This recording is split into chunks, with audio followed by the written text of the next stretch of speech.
if you work really hard at the beginning of your career and you get a little bit better at what you do every day, every week, every year, and you learn more and you meet more people and you just get more done, there's a compound effect.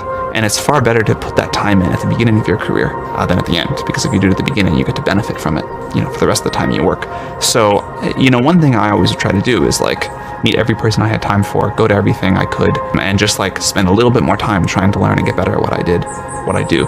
And I think that is really valuable. The beginning of your career, I think in terms of setting the trajectory that the rest of your career follows, is the most valuable time.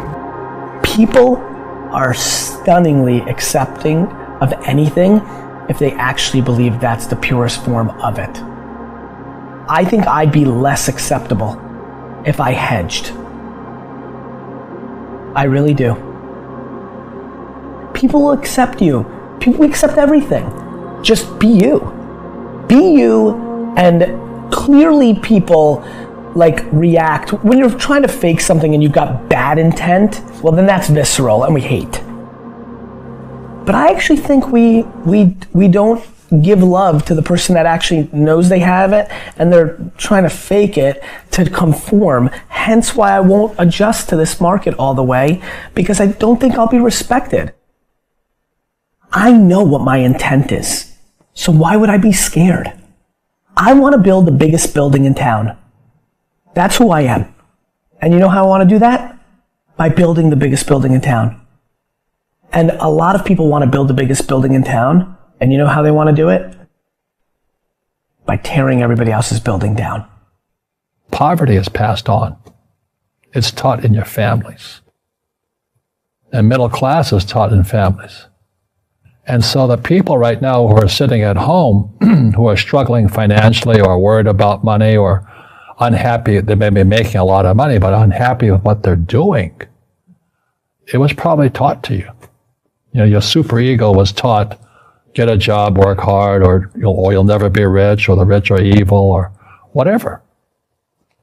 And until you change your mindset, Correct. Money won't help you, right? Correct. And we see that with people that win the lottery, people that make more money, they still have the same problem. Right. Because they have that poor man's soul. Right. If you're poor, you'll always be poor. That's really hard for people to understand. Yeah, the money will disappear that fast. Just like most pro athletes, they make millions of dollars, and 65% are bankrupt 5 years later. It's because they come from poor families. Now, you tell them that, they get very angry at you. It's the rich fault. It's you guys ripped me off, and government ripped me off. But unfortunately, what Mr. Lipton was saying, it's passed down genetically. That's the frightening thing. And it's interesting, when you commit to something, little gifts just start automatically showing up. It's a phenomenal thing. It's happened my whole career. When I fully commit, somebody will bring me something. Okay. And then keep your eyes open. And by the way, the package may come wrapped in a package you weren't thinking about. Hard work.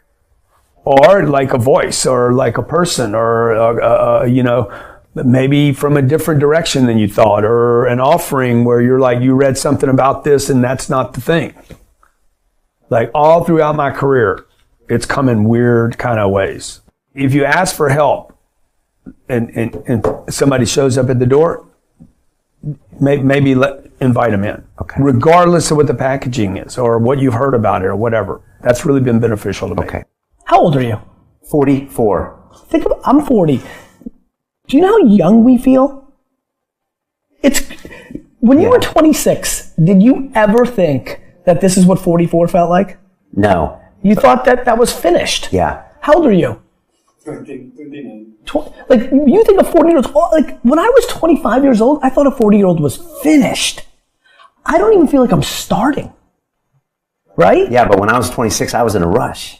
I understand. And all of those guys and girls on the streets last night, when you say that to them, their face kind of goes blank, because all the stuff they watch, MTV, music videos, it's all about the bling now, and the this now, and the this now. And MTV's tame. You start following people on Instagram, and it's a disaster. They're all pushing, it's all about champagne and private planes, and you can get it too, and just sign up for my course, and everybody's falling for it. So I'm coming out, and first of all, I want to be historically correct.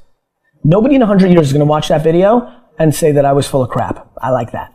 right? Number two, I want my legend to grow. I'm always fascinated by politicians and world figures. Like Winston Churchill, his brain continues to grow, right? I want that. When I'm dead, I want to be in the ground at peace knowing my legends grow. Now, if you want to survive in the world, you should have 5 qualities. Number 1 is resilience. The ability to recover quickly from difficulties and challenges. People with resilience are able to learn from setbacks and keep moving forward. That means being able to bounce back when things get tough. So what you need to do is that to develop problem solving skills, a growth mindset, and maintain optimism. That's all about resilience. Number 2, relentless. It describes a persistent, determined pursuit of goals or objects, showing solid commitment and dedication even in the face of obstacles or opposition.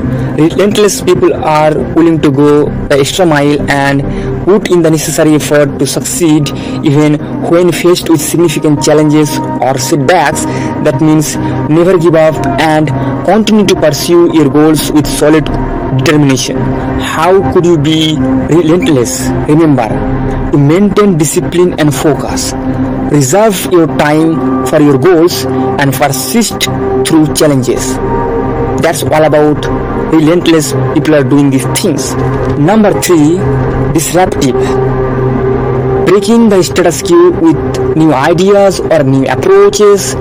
Disruptive people are innovative and challenges the way things have always been done. They are not afraid to take risks and think outside the box. That means by challenging the status quo with innovative ideas that fundamentally change how things are done. Number 4 is unstoppable. Someone or something that is determined to succeed no matter what obstacle stand in their way.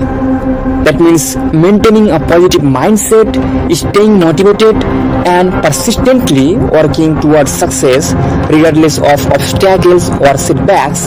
Number 5, humble. Humility is a quality of having a modest and respectful attitude towards oneself and others.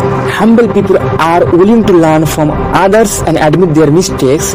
They are not arrogant or boastful. This is the things you should have in your life if you want to succeed in your life. Just try to build this type of mindset.